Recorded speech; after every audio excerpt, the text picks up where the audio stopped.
kulendi.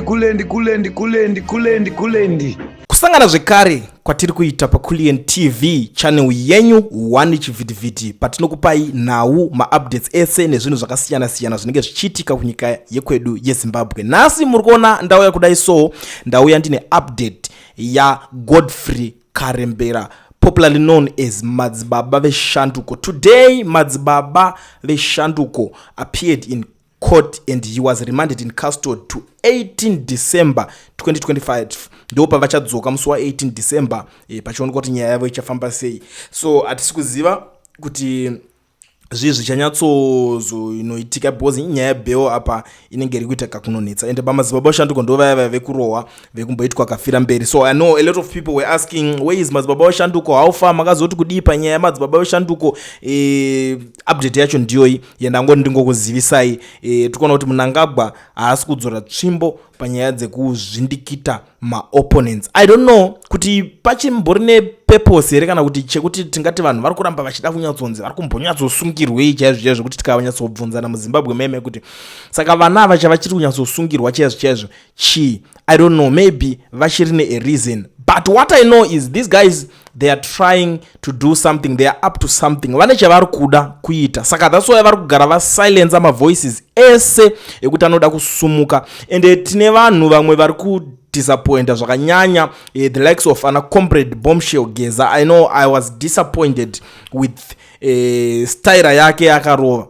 Because Madzibaba veShanduko was arrested vari pakati pekuenda kudemonstration yaGeza, and now zvinhu hazvisina kumira mushe kuna Madzibaba veShanduko. Instead yekuti alright mudara Geza we understand kuti mari anogona kunge asina iye direct muhomwe make, instead yekuti paidedzerwa GoFund yaMadzibaba veShanduko, I expected him to post that, to share that GoFund for Madzibaba veShanduko kuma social medias ake ese, but kutsvaga kuti where is Geza, he was nowhere to be found. Maybe ndo intelligence dacho, but aini nangu hazvinonyatsonditira mushe, zvinotanga kundirwadza ndakuda kutanga kuona kuzvipira kwakwakaita munhu akaita saMadzibaba veShanduko. Ladies and gentlemen, handisudi kunyanya waste time ndichitaura zvinhu zvakawanda because a lot is going on and ndine zvakawanda zvireloading. But before I give you something important, manhero anaya ndoda kugara ndangoshandisa mukana kuzivisana nemi kuti kana uchinge uri muSouth Africa uchida kuregisterwa company wobva wavhurwa FNB business account usina work permit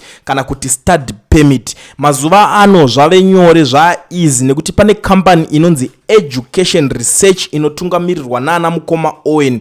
Idzodzo ndidzo shasha vanokwanisa kuregistera company vokuvhurira FNB business account, but unofanirwa kunge uine bepa rekufambisa iro rinonzi passport. Unofanira kunge une passport yako iri valid ndokuti ukwanise kunge uchiregisterwa ipapo. I know kuti a lot of people vanogara vachibvunza, unoregister business usina business permit. Guys, kana makuda kudaro, it simply means vazhinji venyu hamuzombokwanisi kutoregister because business permit pachayo kuti uiwane unofanira kunge wadeposit something like 5 million muaccount yako. Saka kuti unodeposit how iwe usina mari yacho, unoda kungotanga business rekuti umuke. Saka panapa this opportunity ndeye vanhu vari serious vari kuda kuti kuregisterwa macompany, because Education Research icompany inoregister macompany. Zvasiyana nekuregisterwa company nemunhu wonje kana kuregisterwa company na individual, zvakasiyana. Education Research is the way to go. No work permit, no problem. Education Research is the solution and they are reliable and affordable. Contact them on the numbers that are showing on the screen. And that sekutaura kwandazviita handichada kutambisa nguva, mbosarai makateerera zvikutaurwa panapa mozondiudzawo kuti nyaya iyi muri kuionawo sei. VaMnangagwa vari kumbonyatsozviona here zviri kuitika munyika? Vanhu vazhinji tatambudzika.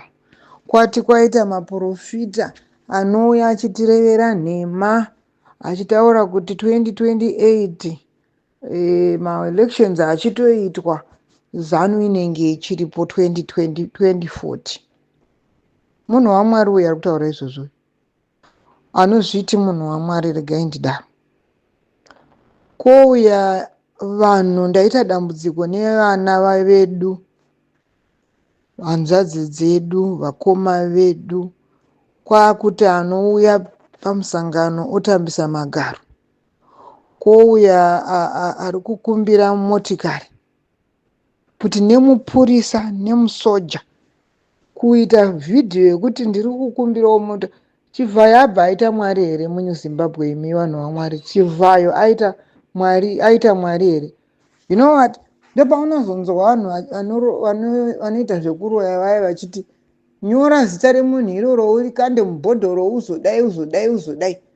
Isi hatiko basi, tinongonamata hedu mwari wedu. Ichokwadi vanhu vemuZimbabwe tanzwiko.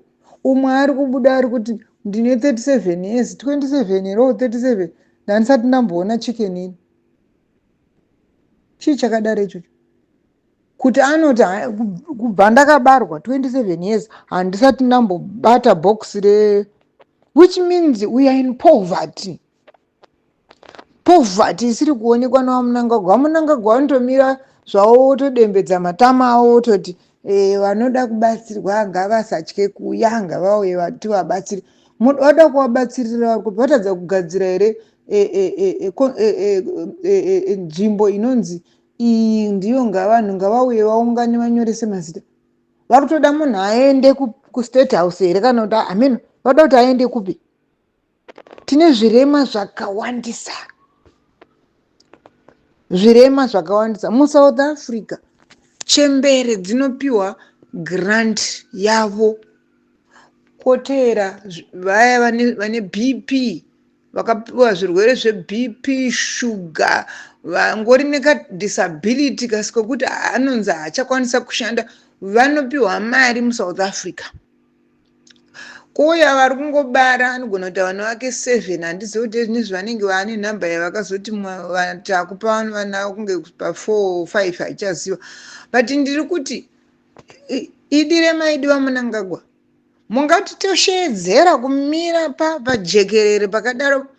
Ndo first time yangu ndamukonzwa vaMunangagwa achitaura vakadzikama vasingatuke vanhu. Handisati kubva Mnangagwa akapinda pachigaro asi ndambomunzwa speech yaanotaura make sense.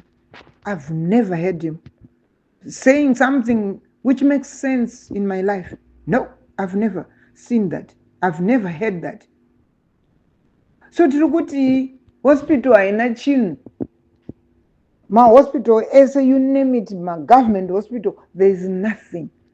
Teachers haasi kutambira mari. Ndosaka muri kuona maticha ari kuita extra lessons owana $30 yake pamwedzi.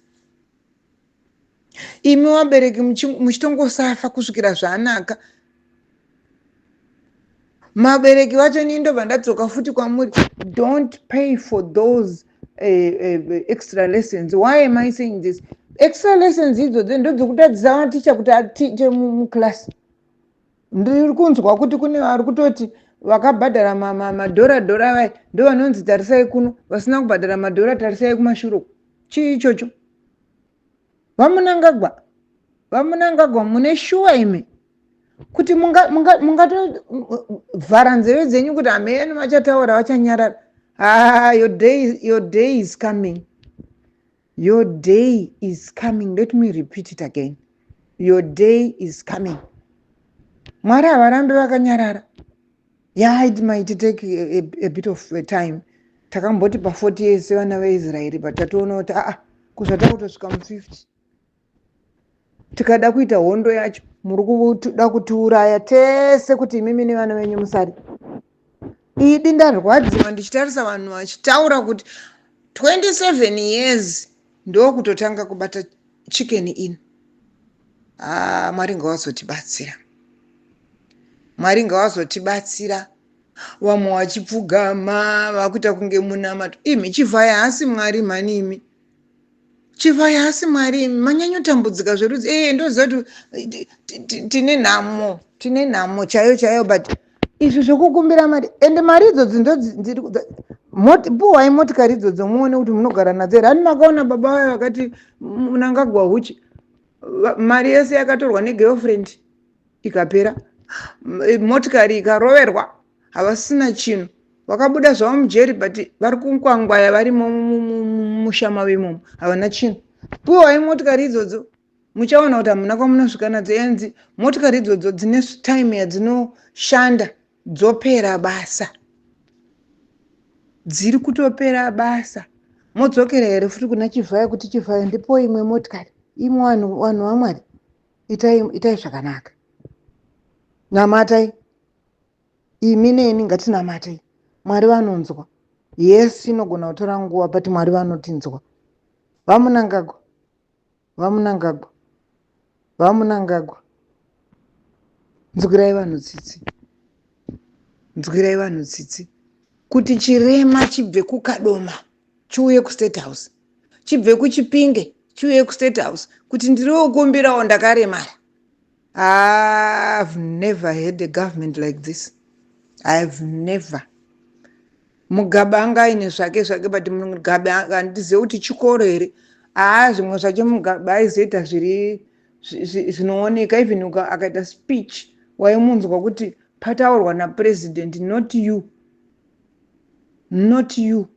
Wakutochengetwa nemwana, mwana kumirizika kuti akuprotect. Imi guys, chiiko muda kutisvitsa kupi imi?